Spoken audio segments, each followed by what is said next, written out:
Hi అండి అందరికీ. అందరు ఎలా ఉన్నారు? నేనైతే చాలా బాగున్నాను. ఈరోజు శ్రావణ మాసం మొదటి శుక్రవారం కదా. అమ్మవారి ఆశీస్సులతో ప్రతి ఇంట్లోనూ పూజలు, వ్రతాలు ఎంతో భక్తి శ్రద్ధలతో జరిగి ఉంటాయి అని ఆశిస్తున్నాను. మీ ఇంట్లో కూడా అమ్మవారిని ఎంతో భక్తిగా పూజించి ఉంటారు కదా. మరి పూజ ఎలా జరిగింది? ఈ శ్రావణ మాసం మీ అందరి జీవితాల్లో సంతోషం, ఆరోగ్యం, శుభాలు తీసుకురావాలని మనస్ఫూర్తిగా ఆ దేవుణ్ణి కోరుకుంటున్నాను.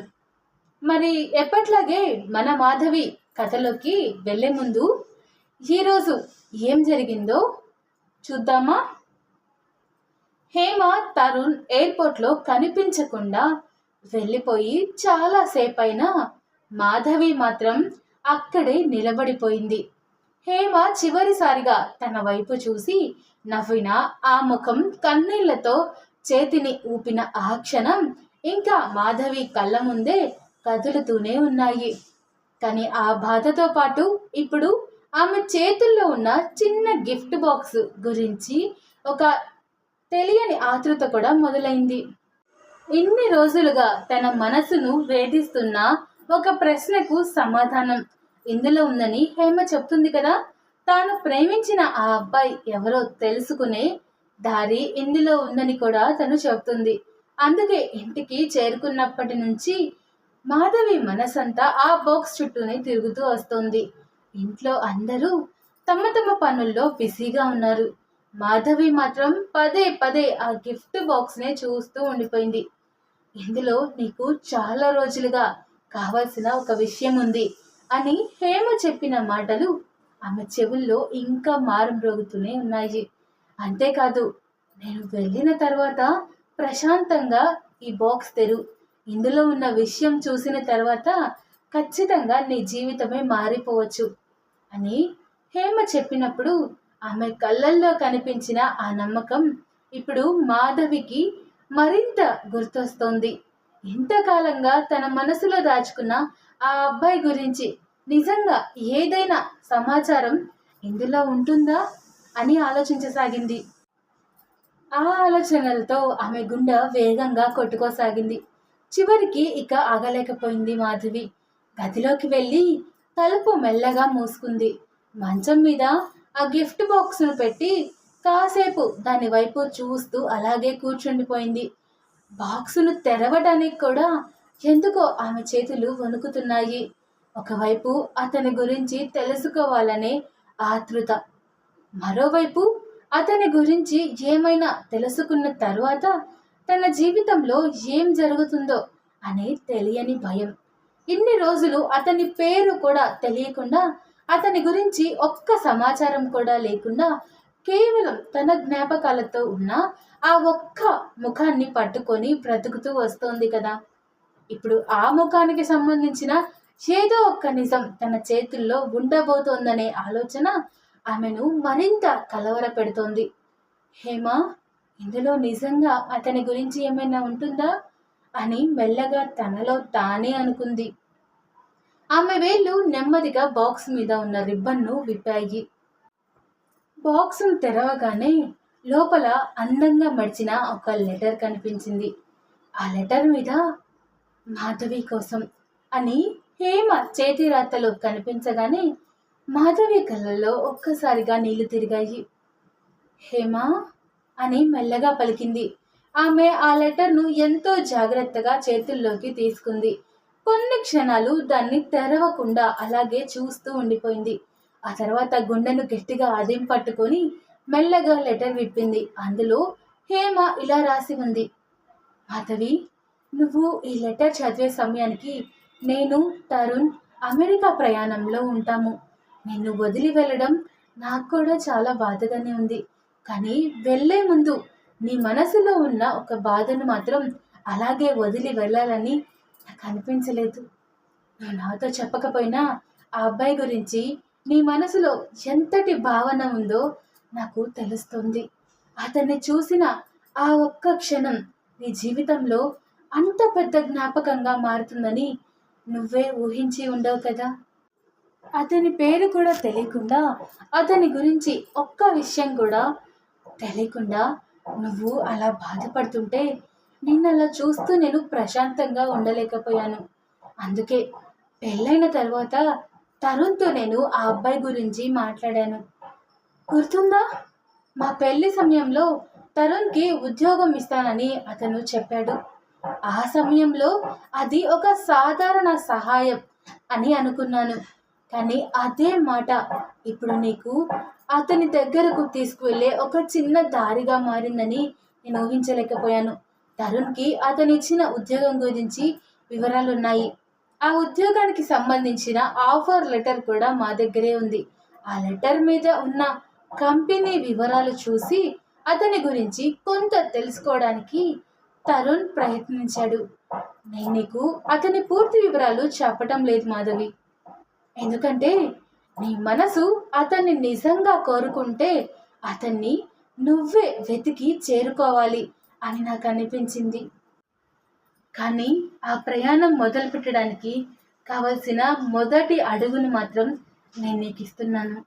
ఈ బాక్స్లో ఉన్నది తరుణ్కి అతనిచ్చిన ఆఫర్ లెటర్. దాన్ని జాగ్రత్తగా చూడు. అందులో ఉన్న కంపెనీ పేరు, వివరాలు నీకు అతన్ని వెతకడానికి ఒక దారిని చూపిస్తాయి.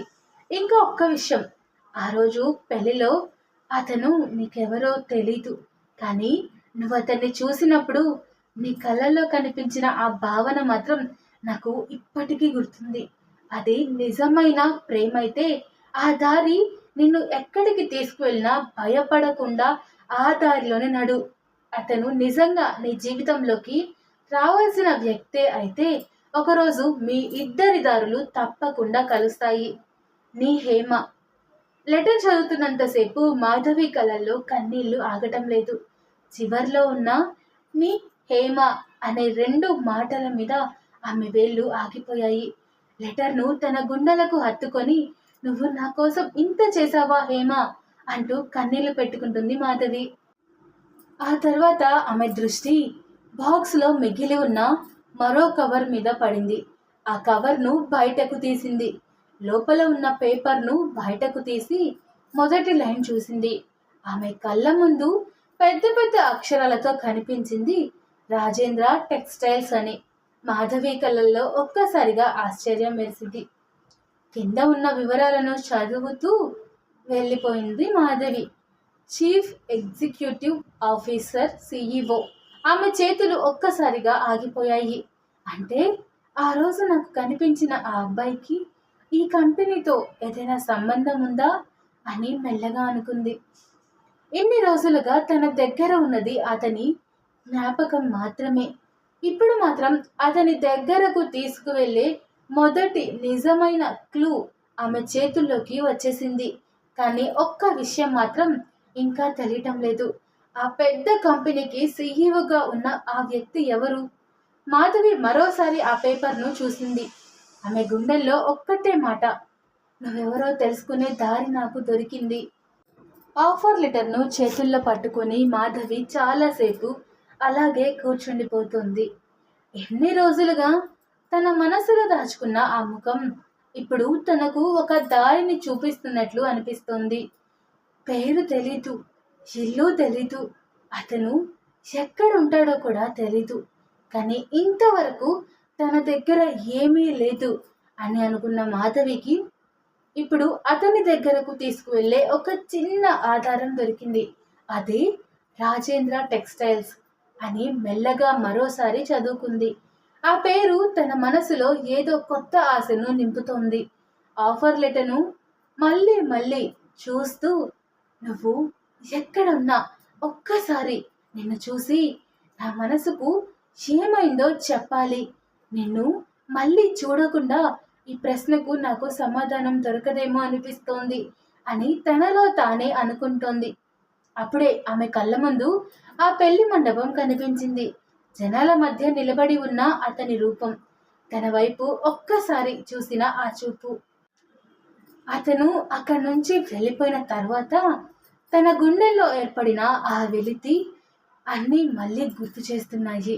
మాధవి కళ్ళల్లో కన్నీళ్లు తిరిగిన ఈసారి ఆ కన్నీళ్ల వెనుక బాధ కంటే ఆశ ఎక్కువగా కనిపిస్తుంది. ఆమె ఆ లెటర్ను జాగ్రత్తగా మడిచి తన దగ్గరే పెట్టుకుంది. నిన్ను వెతకడం నా బాధ్యత అని మెల్లగా నవ్వుకుంది. కానీ ఆ క్షణంలో మాధవికి తెలీదు తను వెతకబోతున్న వ్యక్తి సాధారణమైన వ్యక్తి కాదని. తను చేతిలో పట్టుకున్న ఆ ఒక్క కాగితం తన జీవితాన్ని పూర్తిగా మార్చబోయే తలుపు అని. ఆ రాత్రంతా మాధవికి నిద్ర పట్టడం లేదు. కళ్ళు మూసుకున్న ప్రతిసారి అతని ముఖమే కనిపిస్తోంది. చివరికి తెల్లవారిపోయింది. మాధవి నిద్ర లేచిన వెంటనే తన మనసులోకి వచ్చిన మొదటి ఆలోచన కూడా అతనే. ఈరోజు నేను అతన్ని వెతకడానికి వెళ్తున్నాను అనే ఆలోచనతో ఆమె గుండెల్లో తెలియని ఉత్సాహం మొదలైంది. ఆ రోజు ఉదయమే మాధవి ఎంతో అందంగా రెడీ అయింది. ఆగండి ఆగండి, అందంగా అంటే ఎలా రెడీ అయిందో కూడా చెప్పాలి కదా. ఎర్రటి చీరలో ఆమె నిలబడిన తీరు చూస్తే ఆ రంగుకే కొత్త అందం వచ్చినట్టుగా అనిపిస్తోంది. ముదురు ఎరుపు రంగు చీర ఆమె ఒంటి మీద ఎంతో నాజుగ్గా ఒదిగిపోయి అంచున మెరిసే బంగారపు జరి ఆమె అందానికి మరింత శోభను అద్దింది. కొంగు భుజం మీద జారుతూ గాలికి మెల్లగా కదులుతుంటే సాయంత్రపు ఆకాశంలో ఎర్రని మేఘాల మధ్య నుంచి జారుతున్న బంగారు కిరణంలా కనిపిస్తోంది. ఆమె నల్లటి పొడవాటి కురులు భుజాల మీదుగా జారువాలుతూ వాటి మధ్య అలంకరించిన మల్లెపూలు తెల్లని వెన్నెల చుక్కల్లా మెరిశాయి. నుదుటిపై పెట్టుకున్న చిన్న ఎర్రటి బొట్టు ఆమె ముఖానికి ప్రత్యేకమైన కాంతిని తెస్తోంది. కళ్ళకు పెట్టుకున్న కాటుక ఆమె చూపులను మరింత లోతుగా మారుస్తోంది. ముక్కుపై మెరిసిన చిన్న ముక్కు పుడక, చెవులకు వేలాడుతున్న బంగారపు గుజుముకీలు ఆమె అందాన్ని మరింత ప్రత్యేకంగా చూపిస్తున్నాయి. పెదవులపై పూసిన ఆ లేత చిరునవ్వు మాత్రం ఆమె అందానికి చివరి మెరుగులా అనిపించింది. చేతులకు వేసుకున్న ఎర్రటి గాజులు కదిలిన ప్రతిసారి మృదువుగా సవ్వడి చేస్తుంటే ఆమె నడకలోని అందం మరింత పెరుగుతుంది. ఆమెను చూస్తే చీర ఎరుపుగా ఉందో, ఆమె బుగ్గలపై మెరిసిన సిగ్గు ఎరుపుగా ఉందో, లేక ఆమె అందమే ఆ చీరకు ఎరుపు రంగును అద్దిందో అంత అందంగా కనిపించింది. ఆ క్షణంలో ఆమె ఒక అమ్మాయిలా మాత్రమే కనిపించలేదు. ఎర్రటి చీరలో సాక్షాత్తు కవిత్వం నడుస్తున్నట్టుగా కనిపించింది. అయితే ఆ అందం వెనుక దాగి ఉన్నది మాత్రం ఒక అమ్మాయి తన మనసులో దాచుకున్న ప్రేమ. ఎన్నో రోజులుగా తనకు తెలియని ఒక వ్యక్తి కోసం ఎదురు చూస్తున్న ప్రేమ. పేరు కూడా తెలియని ఒక మనిషిని మళ్ళీ చూడాలనే తపన. అతను తన జీవితంలోకి వస్తాడో లేదో తెలియకపోయినా అతని జ్ఞాపకాన్ని మాత్రం తన గుండెల్లో పదిలంగా దాచుకున్న మాధవి ఈరోజు మొదటిసారి అతన్ని వెతుకుతూ అడుగు బయట పెట్టబోతుంది. హేమ ఇచ్చిన ఆ చిన్న గిఫ్ట్ బాక్స్, అందులో దొరికిన ఒక చిన్న క్లూ, రాజేంద్ర టెక్స్టైల్స్ ఇప్పటి వరకు ఆమెకు తెలియని అతని ప్రపంచానికి ఒక తలుపులా మారింది. కానీ ఆ తలుపు అవతల ఏముంది? తాను వెతుకుతున్న ఆ అబ్బాయి నిజంగా అక్కడే ఉంటాడా? అతను మాధవిని గుర్తుపడతాడా? మాధవి తన మనసులో దాచుకున్న ప్రేమకు అతని దగ్గర కూడా సమాధానం ఉందా? లేక ఇన్ని రోజులు తన మనసులో పెంచుకున్న ఆశలన్నీ ఒక్క క్షణంలోనే కరిగిపోనున్నాయా? ఏమీ తెలియని మాధవి మాత్రం ఈరోజు ఎలాగైనా అతన్ని చూడాలి అనే ఒక్క ఆలోచనతో తన గుండెల్లోని భయాన్ని పక్కన పెట్టింది. మెల్లగా తలుపు దగ్గరకు వెళ్ళింది. ఒక్కసారి వెనక్కి తిరిగి తన గదిని చూసుకుంది. ఆ తర్వాత తన చేతిలో ఉన్న బ్యాగ్ను గట్టిగా పట్టుకుంది. ఆమె కళ్ళల్లో ఈసారి భయం లేదు, ఒక ఆశ మాత్రమే దాగి ఉంది. ఆశతో పాటు ఒక తెలియని ప్రేమ కూడా ఉంది. మరి ఆ ప్రేమ తనను ఎక్కడికి తీసుకువెళ్తుందో తెలియకపోయినా ఆమె అడుగు మాత్రం ముందుకే పడుతుంది. ఎందుకంటే కొన్నిసార్లు మనసు ఎంచుకున్న వ్యక్తి దగ్గరకు వెళ్ళటానికి దారి చూపించేది విధి కాదు, మనసులోని తపన మాత్రమే. మరి ఆ తపనతో మాధవి చేసిన మొదటి అడుగు ఆమెను ఎక్కడకు తీసుకువెళ్తుంది? ఆమె వెతుకుతున్న ఆ అబ్బాయి నిజంగా రాజేంద్ర టెక్స్టైల్స్లోనే ఉంటాడా? ఇన్ని రోజులుగా తన మనసులో దాచుకున్న ప్రేమకు ఆ రోజు సమాధానం దొరకబోతుందా? లేక మాధవి ఊహించని మరో నిజం ఆమె ముందుకు వచ్చిందా? ఇవన్నీ తెలుసుకోవాలి అనుకుంటే నెక్స్ట్ పార్ట్ వరకు తప్పకుండా వెయిట్ చేయాల్సిందే. ఎందుకంటే మాధవి వెతుకుతున్న వ్యక్తి దగ్గరకు ఆమె అడుగు పడబోతుంది. కానీ ఆ అడుగు తర్వాత ఆమె జీవితం మళ్ళీ మునిపటిలా ఉండకపోవచ్చు. స్టోరీ నచ్చితే ప్లీజ్ లైక్ చేయండి.